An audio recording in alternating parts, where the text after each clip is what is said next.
गाबड़ गोडा गड़ गया और धोई करे ऊंडी ऊंडी, गाबड़ गोडा गड़ गया और धोई करे ऊंडी ऊंडी, औंखियों में सु गीड़ झरे और बास आवे भूंडी भूंडी, उठन री तो आसन कोनी, उठन री तो आसन कोनी और बात करे है अणजोणी, खेंगा रेरो खड़को पड़े जद में जानियो बंधाणी। नमस्कार, आप देख रहे हैं तेजल मीडिया और मैं हूं प्रेमाराम भादु। आज बाड़मेर के शिक्षा क्षेत्र की जानी मानी शख्सियत है मेरे साथ भास्कर गोविंद मैत्रे। ये नाम भी आपको बाड़मेर में ऐसा लगेगा कि हमारे जो परंपरागत नाम है वैसा नाम नहीं है। बहुत कम लोग जानते होंगे भास्कर गोविंद जी को, जो कॉलेज के अंदर प्रोफेसर है, मूल रूप से लाल जी के डूंगरी के हैं। आपके पिताजी दौला राम जी समय से शिक्षा के क्षेत्र में काम कर रहे थे, उनके दादाजी तुलसा राम जी, और आप जो है रुक्मणा राम जी बेनीवाल यानी डॉक्टर पूर्णिमा राम जी के भाणेज हैं। आंसू है और लाल जी के डूंगरी के हैं। 3 पीढ़ी शिक्षा में लगातार काम कर रही है और आप शुरू में प्रतिभावान छात्र रहे और नवोदय में रहे।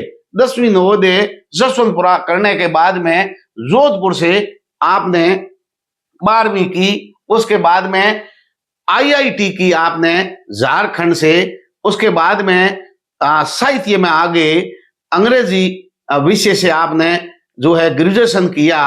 उसके बाद में आप अंग्रेजी के व्याख्याता बने और बांसवाड़ा के बाद में नोखड़ा में आपने सर्विस की। उसके बाद में आप बन गए कॉलेज के प्रोफेसर अंग्रेजी के। आईआईटी के विद्यार्थी साहित्य में आए।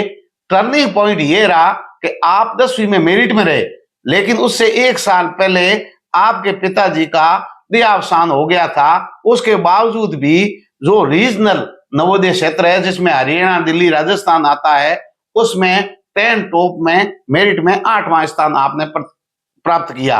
इतने प्रतापशाली जो है कई लोगों के संपर्क में रहे। प्रोफेसर गंगाराम जी, जो डीआईजी है स्वाई सिंह जी गोदारा सहित आपने रामनारायण जिंदा छात्रावास जोधपुर में रह करके अध्ययन किया और जाने माने साहित्यकार जो है विजयदान देथा बीजी, उनके संपर्क में रहे। वहां से आपके साहित्य का शौक लगा। आपने कई जो किताबें हैं उनके निर्देशन में राजस्थानी में जो किताबें हैं अंग्रेजी में बदल दी। तो लोगों को ऐसा लगा कि जो अंग्रेजी चीजों को राजस्थानी में बदलना और राजस्थानी को अंग्रेजी में बदलना, वहां जो बोलचाल की आम भाषा के अंदर धीरे धीरे आप अंग्रेजी सीख गए। अच्छी आज अंग्रेजी पर आप पकड़ रखते हैं। पिछले कई सालों से बाड़मेर में है, विशेषकर किसान बोर्डिंग हाउस और किसान छात्रावास में बच्चों को मार्गदर्शन आप दे रहे हैं। हर समय कॉलेज में हर परिस्थिति में तैयार रहने वाले भास्कर गोविंद से आज बाड़मेर में रूबरू होते हैं तेजल मीडिया पर और पूरी संघर्ष की कहानी सुनते हैं इन्हीं से। सर, आपका स्वागत है तेजल मीडिया स्टूडियो में। नमस्कार प्रेमाराम जी, आपका भी बहुत बहुत आभार मुझे ये मंच देने के लिए।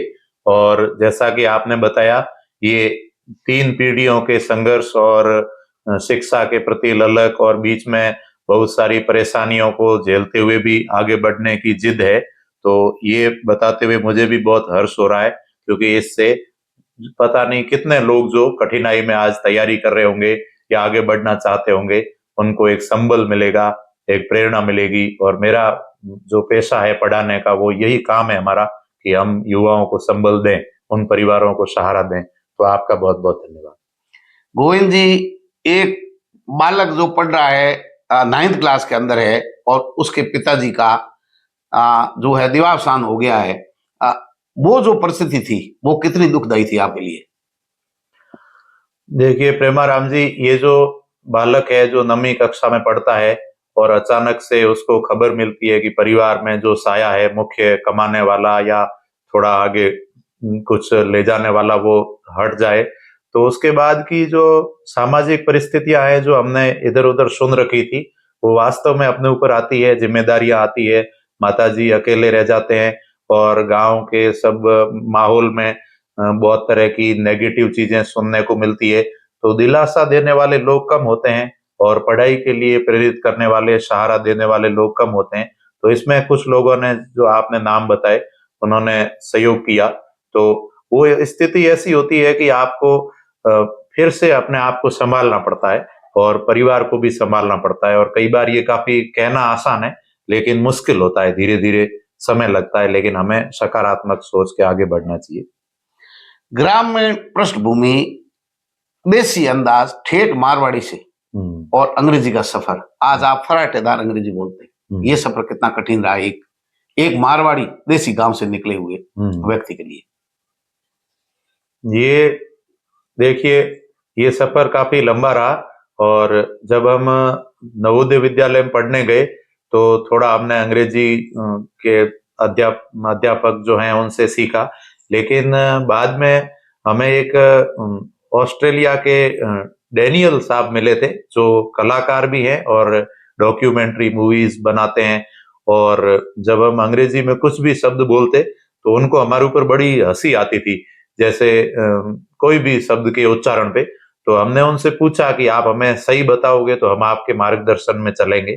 तो काफी समय तक विजय दांडे था कि वहां बुरुंदा में, जयपुर में जब मैं पढ़ाई कर रहा था, तो उनके सानिध्य में रहते रहते जो उच्चारण है या बोलने के तरीके हैं, उस पे मास्टरी करने के लिए हमें सबसे पहले तो किसी एक को गुरु मानना चाहिए। अगर वो हमारी गलती निकाले तो हमें बुरा नहीं लगे। तो वास्तव में ये एक फॉरेन लैंग्वेज को सीखने में काफी लंबा समय लगता है, लेकिन उसमें हम किसी को गुरु माने तो हमारी प्रक्रिया आधी सरल हो जाती है।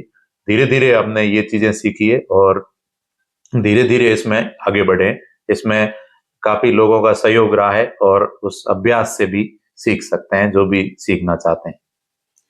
धनबाद झारखंड में आईआईटी का एक विद्यार्थी कैसे साहित्य की ओर मुड़ गया, ये हमारे दर्शक जानना चाहते हैं।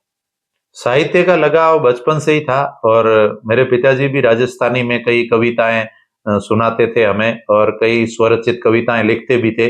तो मैं जब 10वीं कक्षा के बाद आया तो मेरे मन में एक इच्छा थी कि मैं साहित्य, नाटक, कला, संस्कृति इसमें जुड़ूं, लेकिन गणित और विज्ञान विषय भी ठीक थे, तो इसलिए मैं उसमें तैयारी की। लेकिन फिर भी जो मेरी हार्दिक इच्छा थी वो सामाजिक कार्यों में और संस्कृति में थी। तो बाद में पिताजी नहीं होने की वजह से मुझे लगा कि मेरे माताजी है, गांव के बड़े बुजुर्ग हैं, आसपास की संस्कृति है, उसमें रह करके ही मैं अपने जीवन को अच्छा कर सकता हूँ।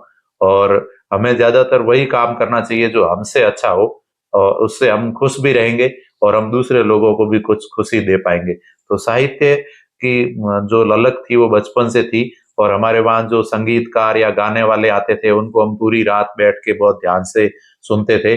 और आज मैं अभी कॉलेज में हूँ, तो संस्कृति और साहित्य के माध्यम से आज होने वाले डिप्रेशन है या समस्याएं हैं, चिंताएं हैं युवाओं की, महिला वर्ग और जो भी कुंठाएं हैं, उनके तक हम पहुंच सकते हैं और वो बातें कर सकते हैं। ये सब साहित्य की वजह से ही संभव हुआ है। आपने अपने जीवन में 4 अलग अलग लोगों का जिक्र किया, जैसे कुलाधिपति धनाराम जी जाखड़ साहब का, स्वाई सिंह जी गोदारा साहब का, और राजस्थानी साहित्य इतिहासकार महान शख्सियत आपने विजय दांडे था का सानिध्य आपको मिला। आपने डैनियल कॉनेल जो विदेशी है और यहाँ जो बीजी साहब के यहाँ रहते थे, 4 लोगों का आपने अलग अलग जिक्र किया। कैसे 4 लोगों का अलग अलग आपको सानिध्य मिला और सारी चीजें कैसे मैनेज किया आपने? देखिए, ये वो दौर है जब काफी तरह के संकट आए और मुझे यूं सूझ नहीं रहा था कि मैं क्या करूं।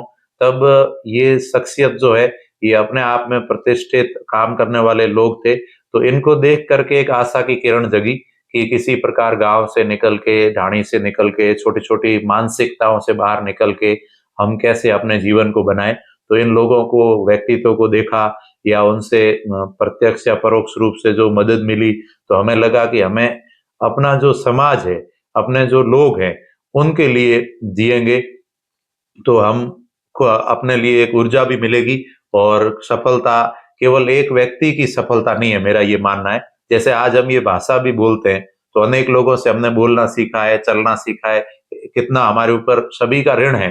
तो इन लोगों से हमने ये सीखा कि हमें एक बहुत बड़े पैमाने पे हमेशा सोचते रहना चाहिए, जिससे छोटी छोटी समस्याएं जो हमारे जीवन में आएगी वो हमारे ऊपर भारी नहीं हो। क्योंकि ज्यादातर आपने सुना होगा कि ज्यादातर लोगों को अपनी समस्याओं का जिक्र ज्यादा रहता है, लेकिन इन लोगों से मिलने के बाद हमें पता चला कि हमें समाज के लिए कुछ देना चाहिए, और हर वक्त जितना हम देंगे उतना ही हमें वापस भी मिलेगा। वो प्रेम, सहयोग जो इनसे मिला है या सीखने की ललक मिली है, इसलिए मैंने इनका विशेष जिक्र किया। और भी परिवार का, बहुत लोगों का सहयोग है, लेकिन इन्होंने विशेष रूप से मुझे प्रभावित किया।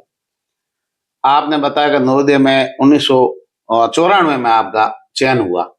94 से लगाकर आपको 2017 में फर्स्ट ग्रेड अंग्रेजी टीचर जो है स्कूल व्याख्याता में आपका चयन हुआ। 22 में आप कॉलेज के प्रोफेसर बने और आपके घर में आपकी माताजी थी। ये जो कठिन समय था, जब आपने सपना पूरा किया, एक माँ के लिए कितनी खुशी थी? वाकई में वो दिन उनके लिए बहुत खुशी का दिन था और हम जब भी बाहर रहे तो उन्होंने कभी कोई शिकायत नहीं की, पीछे की कोई समस्या हमें नहीं कही, अकेले ही सब दुख दर्द झेले, उससे हमें भी बहुत प्रेरणा मिली। और जब वो संघर्ष पूरा हुआ और ये ऐसी सफलता की खबर उनको मिली तो उनके आंखों में बहुत खुशी थी, चेहरे पे बहुत संतोष का भाव था और आसपास जिन लोगों ने और भी संघर्ष में साथ दिया है उन्हें भी बहुत खुशी हुई। और हमने जब यहाँ कॉलेज में ज्वाइन किया बाड़मेर पीजी महाविद्यालय में, तब 100 से ज्यादा लोग अपने आप ही स्वतः ही आए और माताजी को भी वहां पे लाया गया। तो उन्होंने सबको कहा कि मुझे एक बहुत बड़ा सहारा मिला है और आप सभी लोग, दूसरे लोग भी ये काम गांव में सभी को वो आगे बढ़ने के लिए प्रेरित करते रहते हैं। तो इस बात से मुझे भी एक सहारा मिला और एक हिम्मत मिली। तो वाकई में एक माँ के लिए, एक बच्चा ऐसे संघर्ष करते हुए आगे आए, तो माँ के लिए और तमाम माताओं के लिए मैं ये कहना चाहता हूँ कि आप अकेले हैं तो भी हिम्मत नहीं हारें और किसी भी प्रकार से अगर ये काम यहाँ हुआ है बाड़मेर में तो ये सभी साधारण परिवारों के लिए बड़ी हिम्मत की बात है। तो वास्तव में एक माँ को बहुत खुशी होती है, परिवार को बहुत खुशी होती है और ऐसा लगता है कि पीछे के जो जख्म है वो एकदम से हम भूल गए हैं और आगे एक नया सवेरा हुआ है और बहुत सारी चिंताएं जो उन्होंने झेली है वो अब उनके लिए कम हो जाती है। एक हमारे यहाँ ग्रामीण क्षेत्र में जो उच्चारण है वो शुद्ध नहीं है और दूसरा क्या है कि अंग्रेजी में हाथ टाइट है। आप कैसे ग्रामीण क्षेत्र से इन परिस्थितियों से निकलते हुए, और अंग्रेजी की बाड़मेर में आज बहुत है नई चीज पहल करने की जरूरत है, आप कैसे देख रहे हैं अपने संघर्ष को और लोगों के लिए क्या संदेश है आज के युवाओं के लिए अंग्रेजी के लिए? देखिए, ये उच्चारण वाली बात आपने सही बताई और जब हम छोटे थे तब उच्चारण की कई समस्याएं थी। बाद में हमारे नवोदय विद्यालय में एक टीचर थे, पीटीआई जी थे, जितेंद्र शर्मा जी, और एक चंद्रबाबू सर थे। उन्होंने हमें, जैसे हम च को स बोलते थे, जैसे 5 को 5, तो वो हमें हमेशा टोकते थे। तो मैंने भी, जब मैं शिक्षक बना तो मैंने ये कोशिश की कि जैसे कोई शुल्क है तो शुल्क को शुल्क बोलता है तो मैं तुरंत उसी समय टोकता हूँ, भले ही मैं कहीं रोड पे खड़ा हूँ, बाहर भी हूँ और मेरा विद्यार्थी है तो मैं कहूंगा तू बेटा शुल्क बोल, शुल्क मत बोल। जैसे कई नाम है, आदर्श विद्या मंदिर है तो आदर्श बोलेंगे हम। तो मेरे हिसाब से गुरुजन है, माता पिता है, अगर टोकना छोड़ देंगे तो उसके बाद सुधार होना असंभव है। इसलिए मुझे भी बहुत लोगों ने टोका था और मैंने प्रेम से उसको स्वीकार किया। तो ये प्रक्रिया एक दिन में कभी नहीं होती है। तो ये उच्चारण है या ये अंग्रेजी है, इसमें ज्यादा से ज्यादा लोग इसमें अभी जुड़ रहे हैं तो मुझे बहुत खुशी है। हमारे यहाँ कन्या छात्रावास में 300 से ज्यादा लड़कियों ने ये चीजें सीखी है और अभी नरपत जी जानी के सीसीआई क्लास है, उसमें हजार बच्चे इसको सीखते हैं। तो 1000 घरों में ये आवाज जाती है और हमें बड़ी खुशी है कि जो डर है, चिंता है उनकी, वो धीरे धीरे दूर होती है। लेकिन ये हम मान के चलें कि एक बहुत लंबी प्रक्रिया है, एक दिन में कभी कुछ भी नहीं होता है। हमें हमेशा जो गलत है उसको प्रेम पूर्वक टोकना चाहिए, तो धीरे धीरे युवाओं में वो आएगा और हमें इसके लिए प्रयत्नरत है। हमारे एरिया में अभी जो नया युवा है वो बहुत जागरूक है और यहाँ से बहुत सारे सिलेक्शन हो रहे हैं और एकदम से मुझे यूं लगता है कि सीखने के क्षेत्र में बहुत सारी नई संभावनाएं हैं जिनको हम सभी माता पिता, गुरुजन तलाश सकते हैं। लेकिन अगर हम निराशा के भंवर में चले जाएंगे तो हमसे कभी अच्छे कार्य नहीं होंगे। इसलिए एकता रख के हमें पॉजिटिव बातें ही सोचते रहना चाहिए, मेरा ये विचार है। युवाओं के लिए क्या संदेश है? युवाओं के लिए संदेश है कि आप जीवन में कभी निराश नहीं हो। अगर आपकी नौकरी नहीं लगती है तो बहुत सारे बिजनेस है, खेती बाड़ी में भी बहुत अच्छा लोग करते हैं। आप अपनी तुलना किसी से नहीं करें और सदैव आगे बढ़ते रहें। हमेशा अच्छे मोटिवेशन लें और अच्छी बातें आगे फैलाएं, क्योंकि युवा के ऊपर ही बुजुर्गों का भार होता है और युवा के ऊपर ही आगे वाली पीढ़ी को आगे ले जाना होता है। तो वाकई में युवा के ऊपर एक बहुत बड़ी जिम्मेदारी होती है। हमारा संदेश यही है कि अपने काम को अच्छे से करें और सकारात्मक रहें। मैं भी अपने जो ड्यूटी है, काम है, उसमें ये करने की प्रयास करता रहता हूँ और गुरुजनों से हमेशा प्रेरणा लेता रहता हूँ। संघर्ष के बाद आज आपके पास सब कुछ है। आप अपनी बेहतर जिंदगी बाड़मेर जिले से बाहर जाकर के भी जी सकते हैं, अपने बच्चों को अच्छी एजुकेशन दे सकते हैं, लेकिन आप गांव ग्रामीण की तरह ठेठ देसी अंदाज में आप जीते हो। आज भले ही अपने हिंदी बोल रहे हैं, लेकिन मारवाड़ी में आपका मिलना जुलना, ग्रामीण क्षेत्र में जाना पढ़े लिखे लोगों के लिए कितना जरूरी है जमीन से जुड़ना। देखिए, जमीन से जुड़ना, हमारे गुरु विजयदान डेता कहते थे कि गोडा गले ने निवे, मतलब अंत में आप जहां के हो आपको वही अच्छा लगेगा। जैसे मान लो हमारे यहाँ बाजरा की खेती होती है तो हमारे खाने के लिए बाजरा अच्छा है, और अंगूर की खेती कहीं होती है तो वहां के लोग अंगूर खाते होंगे। तो आज कोरोना काल के बाद में ये सिद्ध हो गया है कि हमारा खान पान, हमारी देसी भाषा, देसी बोली, उससे हमारी आत्मा, हमारी ज्ञान, संस्कृति, बुजुर्गों की अपनायत, ये सब जुड़ी हुई है। तो कहते हैं कि स्वर्ग लोक रा देव देविया इण माटी सो कियो इसको, आ माटी आ चावी धरती जूना पड़ती अपना पैसों। ये लाइन मैंने कहीं सुनी थी तो मुझे बहुत प्रभावित की ये लाइन, कि ऐसा अपनापन और कहीं भी नहीं है।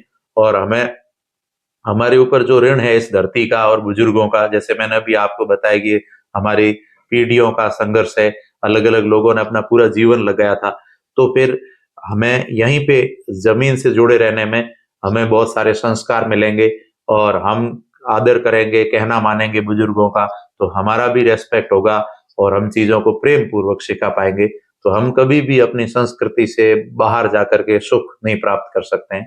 तो हम जो भी पढ़े लिखे लोग हैं, हमें चाहिए कि हम अपने, और एक विजयदान डेथा हमारे जो गुरु हैं वो कहा करते थे कि अणभणियों ने गुरु बनाओ। अनपढ़ के पास में बहुत सारी इमोशनल बातें हैं जो हमें उनके पास बैठ के जरूर सुननी चाहिए। इसी से हम और स्ट्रांग हो पाएंगे और हमें कभी हार का मुंह नहीं देखना पड़ेगा। ऐसा मेरा व्यक्तिगत जीवंत अनुभव है। दो पंक्तियां आपके पिताजी की लिखी हुई आपको याद है तो दर्शकों को सुनाइए। हमारे पिताजी की लिखी हुई स्याही पेन में 1970, 75, 80 की बहुत सारी संकलित कविताएं हैं। कुछ उस समय खो गई थी, कुछ हमारे पास अभी भी है। उसमें जो बंदाणी लोग थे उनको देख के उनको बड़ा दुख हुआ था, और कुछ लाइनें उसमें थी कि गाबड़ गोडा गड़ गया और धोई करे ऊंडी ऊंडी, गाबड़ गोडा गड़ गया और धोई करे ऊंडी ऊंडी, आंखों में सु गीड़ झरे और बास आवे भूंडी भूंडी, उठन डी तो आसन कोनी, उठन डी तो आसन कोनी और बात करे है अणजोणी, खेंगा रेरो खड़को पड़े जद में जानियो बंदाणी। तो इन लाइनों से मुझे भी प्रेरणा मिली है। तो जहां भी ऐसी लाइनें आती है तो मुझे बड़ा अच्छा लगता है, मैं उनको संकलित करता हूँ, सुनाता हूँ। नशे पर कुठाराघात किया है। हाँ, ये नशे की प्रवृत्ति भी, क्योंकि नशे से कई घर बर्बाद होते हैं और अब तो ये नशा और हाई लेवल पे पहुंच गया है। तो आप मान शख्सियत के साथ रहे, विजयदान देथा जी के साथ, उनकी कोई पंक्ति आपको याद है प्रेरणादायी तो दर्शकों को सुनाइए। हाँ, विजयदान डेथा ने 1947 में एमए किया था और उसके बाद उन्होंने कसम खाई थी कि मैं राजस्थानी भाषा में ही लिखूंगा और गांव के अनपढ़ को अपना गुरु मानूंगा, और इस तरीके से वो 70 साल तक रहे थे। तो उनकी लाइन, यही एक लाइन उनका जीवन थी कि हम गांव जाएं और गांव के अनपढ़ को गुरु बनाएं और गांव से जुड़े रहें और गांव में ही हमारा सब कुछ होगा। हालांकि वो विदेशों तक जाते थे और बहुत सारे उनके पास अवसर थे, लेकिन उन्होंने इसको कभी नहीं छोड़ा। तो ये लाइन बड़ी चीज है। विजयदान डेथा की ये लाइनें हम राजस्थान वासियों के लिए, सबके लिए एक प्रेरणा का काम करती है। आपके खुद की कोई लिखी हुई कविता हो तो दो लाइनें सुनाइए। मेरी एक पसंदीदा लाइन है कि मिटा दे अपनी हस्ती को अगर कुछ मर्तबा चाहिए। अगर तुम्हें कुछ अच्छा करना है तो सबसे पहले खुद को मिटा दो। ऐसा एक गुरु ने कहा शिष्य को। तो शिष्य ने वापस पूछा कि मुझे तो सब कहते हैं कि तू बन, समाज कहता है तुम बनो, परिवार कहता है तुम बनो, और आप उल्टा कह रहे हो कि मिटा दे। तब गुरुजी ने हंस के कहा कि दाना खाक में मिलकर गुले गुलजार होता है।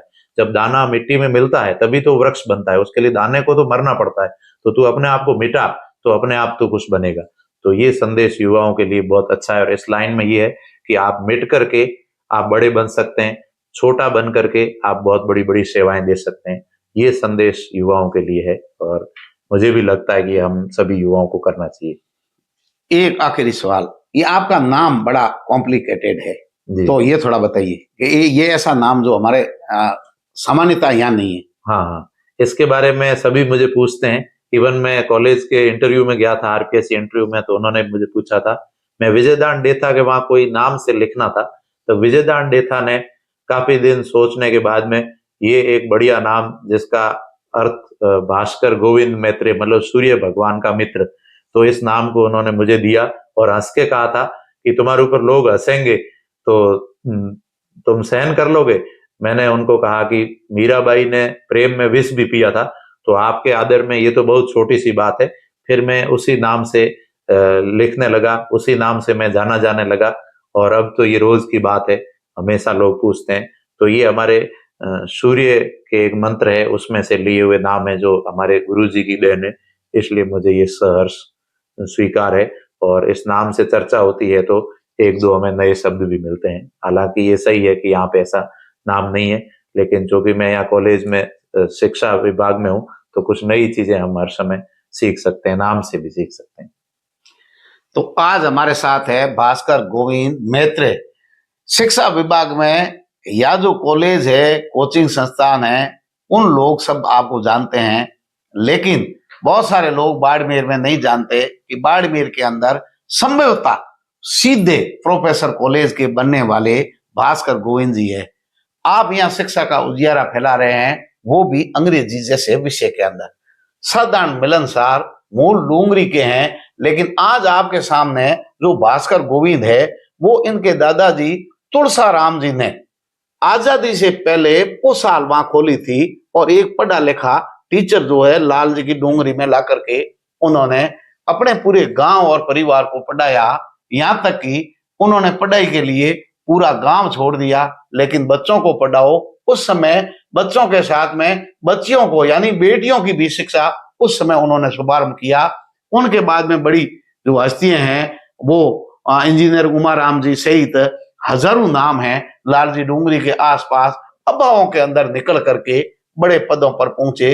राजनीतिक जागृति आई, उन्हीं हीरे की तलाश जो है वो भास्कर गोविंद जी के रूप में आपके सामने है।